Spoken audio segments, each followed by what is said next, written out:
Bien, ahora aquí en la entrevista en JN Noticias vamos a hablar sobre la autonomía de los organismos electorales y los posibles riesgos que tendrían las autoridades electorales de ejercerse un juicio político. Y es por eso que estamos acompañadas esta mañana de Pedro Grandes, quien es abogado constitucionalista, además profesor en la Universidad Católica del Perú y en la San Marcos. ¿Qué tal? Muy buenos días. Muy buenos días y muy agradecido por esta entrevista. Bien, por favor, según la actual coyuntura que está sucediendo, hemos podido también escuchar diversas declaraciones de usted en algún medio de comunicación en la cual se pone en peligro también a las autoridades electorales, en este caso por lo que está sucediendo y las iniciativas que están pasando en el Congreso de la República. ¿Usted cómo observa estos ataques a las instituciones electorales actualmente? Sí, a mí me parece que en concreto, por ejemplo, hoy día tenemos más elementos para evaluar la conveniencia o no de medidas que sometan al juicio político. En general, el juicio político es problemático en el marco de la Constitución del 93, ya en general. Pero lo que hemos visto, por ejemplo, el día de ayer con la fiscal Ábalos, que ha sido inhabilitada, ese es el juicio político.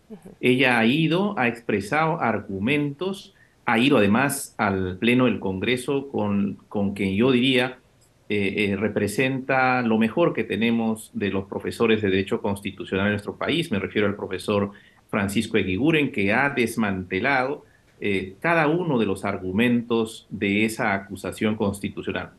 Pero en el juicio político, que es un juicio subjetivo, que es un juicio muchas veces ideológico y especialmente en contextos como el que estamos viviendo de profunda confrontación política, los argumentos están de más. Es más, se ha hecho acusaciones serias en el sentido de que en días previos se habría consolidado los votos necesarios para inhabilitar a la fiscal Ábalos. Ese es el juicio político. Y ese es el juicio que se pretende extender al tribunal que yo diría que es el tribunal jurisdiccional más importante de un sistema democrático. Todos los tribunales jurisdiccionales son importantes, pero si habría que poner sobre el plano de la importancia que tiene directamente vinculado con el sistema democrático, el Tribunal Electoral, que representa el Jurado Nacional, el Pleno del Jurado Nacional de Elecciones, es un tribunal de primera importancia. Y si para todo tribunal la independencia es la regla constitutiva de los tribunales, es decir, la regla sin la cual no existen como tribunales, desde luego es una amenaza grande el pensar que los políticos en el Congreso, los que tienen que obedecer y hacer cumplir las decisiones del Pleno del Jurado Nacional de Elecciones, sean quienes manejen o quienes eventualmente pretendan someter a estos juicios políticos a las autoridades del sistema electoral, ¿no? Eso me parece Entendiendo, que es el riesgo mayor. bien, con respecto a ello también, como usted lo ha mencionado, usted también ha indicado previamente que existe una obsesión por sacar al presidente del Jurado Nacional de Elecciones. ¿Por qué usted considera que existe esta obsesión, señor Pedro?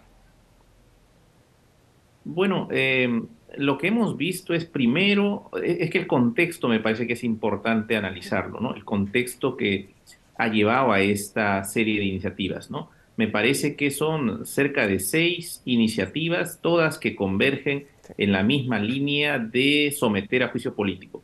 Y se confunde a la opinión pública, ¿no? Porque el Tribunal Constitucional viene efectivamente desde el año 2003, de los inicios de la jurisprudencia sobre los controles en el Parlamento, porque esto se origina en una sentencia muy importante que le pone límites al control parlamentario. No es un problema con el Jurado Nacional de Elecciones, es la sentencia con relación al reglamento del Congreso de la República del año 2013. Esa sentencia es muy importante, es la 006-2003, es un proceso de inconstitucionalidad respecto del reglamento del Congreso, donde el tribunal por primera vez exigió que el Congreso, cuando someta a juicio político a altos cargos y especialmente al presidente de la República, exija una mayoría calificada, que no está en la Constitución, el tribunal lo exigió, sin embargo. En esa sentencia, que repito es del año 2003, siempre se habló de extender la prerrogativa del antejuicio a las autoridades electorales. Entonces hay que hacer una distinción a la población para que tengan en cuenta la distinción, lo importante que es la distinción. El antejuicio es una protección a las autoridades del sistema electoral, es decir, para que precisamente por la importancia del cargo que realizan, cualquier ciudadano o cualquier actor político no pretenda involucrarles en una investigación de carácter penal y someterles a la justicia. Para que no sea tan fácil eso, entonces las altas autoridades tienen una prerrogativa que se llama el antejuicio. Eso supone que el Congreso hace una calificación, una evaluación de las imputaciones que se puedan hacer a las altas autoridades y si es que considera que han cometido un delito, lo pasa al sistema judicial. Pero otra cosa es el juicio político. El problema y el peligro está en el juicio político. El juicio político significa imputaciones de supuestas infracciones a la Constitución. El problema de las imputaciones de infracción constitucional es su apertura, la dimensión, digamos, laxa, la falta de tipicidad de esos comportamientos. Fíjese usted, a la fiscal Ábalos se le imputó, por ejemplo, haber infringido la Constitución, imputando el artículo 159 de la Constitución que se refiere en términos muy genéricos a la titularidad de la acción penal, ¿no? Al presidente del Jurado Nacional de Elecciones, en los cargos que se le imputó en la acusación que finalmente fue archivado en el Congreso de la República hace muy poco, una de las imputaciones era haber infringido el artículo 3 de la Constitución. ¿De qué trata el artículo 3 de la Constitución? Ese artículo dice, en líneas muy resumidas, que la lista de derechos fundamentales que están recogidos en el artículo 2 de la Constitución se extiende hacia los derechos implícitos. Imagínese usted ese nivel de imprecisión como imputación. Viola flagrantemente los principios básicos de legalidad, de estricta legalidad, cuando se van a imputar cargos en cualquier nivel. Y Exacto. ese tipo de juicio político es el que se quiere extender ahora a las autoridades del sistema electoral. De manera que a mí me parece no solamente riesgoso por la naturaleza del cargo, riesgoso también por lo que significa en sí mismo el juicio político, que siempre ha sido, perdón, muy cuestionado, ¿no? Y justo a ello iba mi pregunta, señor Carlos, porque nosotros hablamos de cuáles serían en este momento los riesgos para el país en sí, si es que sí sucede esto, si es que sí se da este control político sobre los titulares de organismos electorales en la actual coyuntura. O sea, es decir, queremos saber y que pueda conocerse también la ciudadanía cuáles son básicamente los riesgos que se pueden presentar de suceder este panorama. Y claro, imagínese usted que han habido impugnaciones, ¿no? Todos los abogados de los partidos políticos canalizando la impugnación que normalmente se realiza dentro de un procedimiento electoral, trasladándose eso al Congreso de la República. Porque no hay que olvidar una cuestión importante. Las denuncias constitucionales que dan origen a estos procedimientos parlamentarios se pueden originar por denuncias de cualquier ciudadano. Y la norma constitucional no establece distinciones si lo hace la fiscal de la nación o si lo hace un ciudadano cualquiera.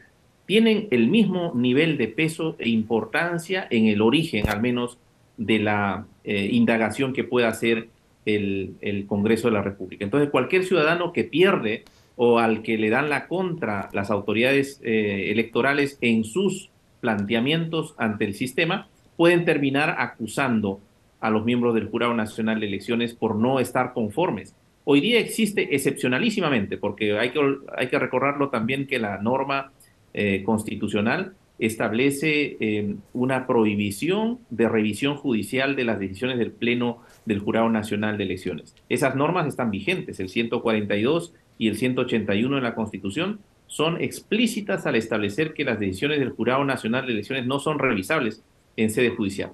Excepcionalísimamente, cuando hay imputación de violaciones de derechos fundamentales, se puede ir a un amparo electoral como se conoce. Exacto. Pero ahora se abriría la puerta muy fácilmente si un grupo político tiene alguna posibilidad de canalizar sus demandas como juicio político para, sobre todo, buscar presionar también el sentido de las decisiones en el órgano electoral. A mí Correcto. me parece que es un riesgo mayúsculo porque es entregarle la posibilidad de control subjetivo, político, ideológico, ¿no? A los actores del proceso político electoral. Es decir, las propias partes pueden convertirse en jueces de los jueces electorales. Y Exacto. eso es grave, me parece, en el sistema democrático. Exacto, y es lo que queremos abordar en esta entrevista, también dar a conocer los riesgos y la gravedad también del asunto que está pasando en el Parlamento y en el sistema electoral. Ahora, brevemente, para finalizar, hay una apelación también dentro del Congreso de la República a un congresista que ha indicado que al presidente del Jurado Nacional de Elecciones, al estar en funciones, bueno, al ser juez supremo representante, puede él ser acusado políticamente. ¿Esto es cierto o no?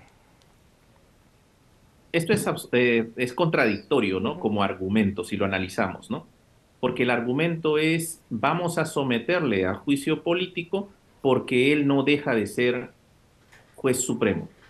Pero las conductas que se le imputan son conductas que solamente las pudo cometer como consecuencia de su función como juez del Tribunal Electoral, del Jurado Nacional de Elecciones. Entonces hay una inconsistencia, ¿no? Exacto. Con el título de juez supremo lo sometemos a proceso, a juicio político, imputándole actos en su condición de juez del Jurado Nacional de Elecciones. Exacto. Entonces, una inconsistencia que es de tipo lógica muy elemental, ¿no? Ujú. Los hechos que se le imputan son hechos, o que se les pretende imputar son hechos que son exclusivos de la función en cuanto miembro del Jurado Nacional de Elecciones. Situación a la que él asiste, además, entiendo yo, con una licencia en su condición de juez Exacto. supremo. Es decir, una función exclusiva, la de juez del Tribunal o del Jurado Nacional de Elecciones, ¿no? Listo, es importante tener el panorama claro de lo que está sucediendo y gracias al doctor Pedro Grandes, quien es abogado constitucionalista, nos ha aclarado mucho más el tema y los riesgos que podrían suceder. Nosotros le agradecemos esta mañana hoy por la entrevista. Encantado y muchas gracias. Buenas Bien, tardes. nosotros nos vamos a una breve pausa y volvemos con más información.